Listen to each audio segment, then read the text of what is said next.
Hi friends, welcome back to my channel. ಆಯಿತಾ, ಇವತ್ತಿನ ನಮ್ಮೂರಲ್ಲಿ ಮಳೆಗಾಲ ಸ್ಟಾರ್ಟಿಂಗಿಗೆ ಒಂದು ಹಬ್ಬನ ಮಾಡ್ತಾರೆ. ಆಯಿತಾ, ಅದು ನಾನ್ ವೆಜ್ ಹಬ್ಬ. ಅಂದರೆ ಈ ಕುರಿ ಮತ್ತು ಕೋಳಿನ ಒಂದು ಹೊರಗಡೆ ದೇವರಂತ ಇರುತ್ತೆ, ಹೊರಬೇಡ ದೇವರಂತ, ಆ ದೇವರಿಗೆ ಬಲಿ ಕೊಟ್ಟು ಮಾಡೋ ಹಬ್ಬ ಇದು. ಆಯಿತಾ, ಆ ಹಬ್ಬನ ತೋರಿಸ್ತೀನಿ ನಾನು.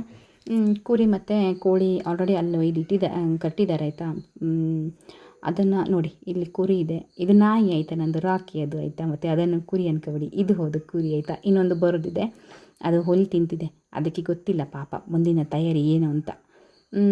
ಅಲ್ಲಿ ಪೂಜೆಗೆ ಎಲ್ಲ ರೆಡಿ ಮಾಡ್ಕೊಂಡಿದ್ದಾರೆ. ಆಯಿತಾ, ದೇವರನ್ನ ಎಲ್ಲ ಅಲಂಕಾರ ಮಾಡ್ತಿದ್ದಾರೆ. ಅದು ತುಂಬ ಒಂದು 15 ಮನೆಗಳಿಗೆ ಸೇರಿ ಒಂದು ದೇವರು.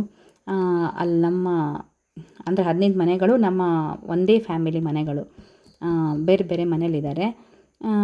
ನೋಡಿ ಎಷ್ಟು ಚೆನ್ನಾಗಿದೆ, ಮುದ್ದಾಗಿದೆ ಕೋಳಿ ಅಲ್ವಾ. ಅದು ಮುಟ್ಟಬೇಕು ಅನಿಸ್ತು, ಮುಟ್ಟಿದೆ. ಆಯಿತಾ, ಅದು ಪಾಪ ಅದಕ್ಕೆ ಕಚ್ಚಲ್ಲ, ಅದಕ್ಕೆ ಮುಟ್ಟಿದ್ದೀನಿ ಅದನ್ನು. ತುಂಬ ಒಳ್ಳೆ ಕೋಳಿಯಾಗಿತ್ತು ಬಿಡಿ, ಒಳ್ಳೆಯದಾದರೂ ಕೆಟ್ಟದಾದರೂ ಹೊಟ್ಟೆಗೆ ಹೋಗಿದೆ. ಆಯಿತಾ, ಅದಕ್ಕೂ ಗೊತ್ತಿಲ್ಲ ತನಗೆ ಮುಂದೆ ಏನಿದೆ ಕಾದಿದೆ ಅಂತ. ಆಯಿತಾ, ಒಟ್ಟಿನಲ್ಲಿ ಅದು ಇದೆ ರೆಡಿಯಾಗಿ. ನೋಡಿ, ದೇವರಿಗೆ ಎಲ್ಲ ರೆಡಿ ಮಾಡ್ತಿದ್ದಾರೆ. ಆದರೆ ಇದು ಹಿಂದಿನಿಂದ ನಡ್ಕೊಂಡು ಬಂದಿರೋ ಪದ್ಧತಿ. ಯಾರು ಇದ್ರ ಬಗ್ಗೆ ಅದು ಪಾಪ ಮಾಡೋದು ಹಾಗೆ ಹೀಗೆ ಅನ್ನಬಾರ್ದು. ಯಾಕೆಂದರೆ ಅದು ಪ್ರಕೃತಿಯ ಸಮತೋಲನ. ಆಯಿತಾ, ನಾನ್ ವೆಜ್ ತಿನ್ನೋದು ಮತ್ತು ಸಸ್ಯಾಹಾರಿ ತಿನ್ನೋದು ಪ್ರಕೃತಿಯ ಸಮತೋಲನ. ಅದು ಇವಾಗ ಬರೀ ಸಸ್ಯಾಹಾರಿನೇ ತಿನ್ಕೊತಿದ್ರೆ ಎಲ್ಲಿ ಸಸ್ಯ ಎಲ್ಲ ಇರ್ತಿತ್ತು ಹೇಳಿ. ಬರೀ ಮಾನವರು ತಿಂದು, ಮನುಷ್ಯರೆಲ್ಲ ತಿಂದು ಖಾಲಿ ಮಾಡಿಬಿಡ್ತಿದ್ರು ಅಲ್ವಾ. ಅದಕ್ಕೆ ನಾನ್ ವೆಜ್ ತಿನ್ನೋರು ಬೇಕು, ಈ ಕಡೆ ಸಸ್ಯಾಹಾರಿಗಳು ಬೇಕು ಅಂತಲೇ ದೇವರು 2 ಪಾರ್ಟ್ಸ್ಗಳನ್ನ ಮಾಡಿದ್ರು, ಸಸ್ಯಾಹಾರಿ ಮತ್ತು ಮಿಶ್ರಹಾರಿಗಳನ್ನ ಅಂತ ಮಾಡಿದ್ದಾನೆ ದೇವರಲ್ವಾ. ಹಾಗೆ ಅದು ದೇವ್ರು ಮಾಡಿದ್ದನ್ನು ನಾವು ಯಾವತ್ತೂ ತಪ್ಪಬಾರ್ದು ಅಲ್ವಾ. ಅದಕ್ಕೆ ಎಲ್ಲ ಮೇಂಟೈನ್ ಮಾಡ್ಕೊಂಡು ಹೋಗಬೇಕು. ಅದು ತಪ್ಪು ಅಂತ ಮಾತ್ರ ಹೇಳಿಬಿಡಿ. ಆಯಿತಾ, ಇದೆಲ್ಲ ತಪ್ಪು ಅಂತ ಮಾತ್ರ ಯಾರು ಹೇಳೋಕ್ಕೆ ಹೋಗಬೇಡಿ. ನಾನು ಈ ಪೂಜೆ ಎಲ್ಲ ಕಚಕ್ ಅನ್ಸೋ ಅಷ್ಟೆಲ್ಲ ಇರೋದಿಲ್ಲ. ಆಯಿತಾ, ನನ್ನ ಹತ್ರ ನೋಡೋಕ್ಕಾಗೋದಿಲ್ಲ, ನಾನು ಅದನ್ನು ನೋಡೋದಿಲ್ಲ.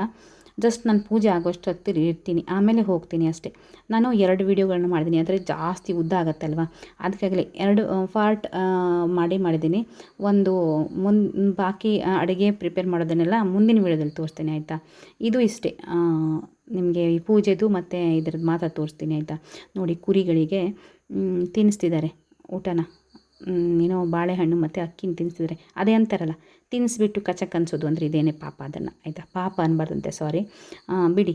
ಅದೆಲ್ಲ ಏನು ಮಾಡೋಕ್ಕೆ ಅಂದರೆ ಅದನ್ನು ಇರೋದೇ ಪ್ರಕೃತಿ ನಿಯಮ, ಇರೋದೇ ಹಾಗೆ ಅಲ್ವಾ. ನಾವೇನೂ ಹೇಳೋಕ್ಕಾಗೋದಿಲ್ಲ, ಹಿಂದಿನಿಂದ ನಡ್ಕೊಂಡು ಬರೋದ್ರ ಪದ್ಧತಿಗಳು ಅಲ್ವಾ. ಇವಾಗ ಮುಂದಿನ ಪಾರ್ಟನ್ನು ಮುಂದಿನ ವಿಡಿಯೋದಲ್ಲಿ ತೋರಿಸ್ತೀನಿ, ಮುಂದೆ ಏನೇನು ಮಾಡಿದ್ವಿ ಅಂತ. ಆಯಿತಾ, ಥ್ಯಾಂಕ್ ಯು ಸೋ ಮಚ್. ವಿಡಿಯೋನ ವಾಚ್ ಮಾಡೋದಕ್ಕೆ ಧನ್ಯವಾದಗಳು.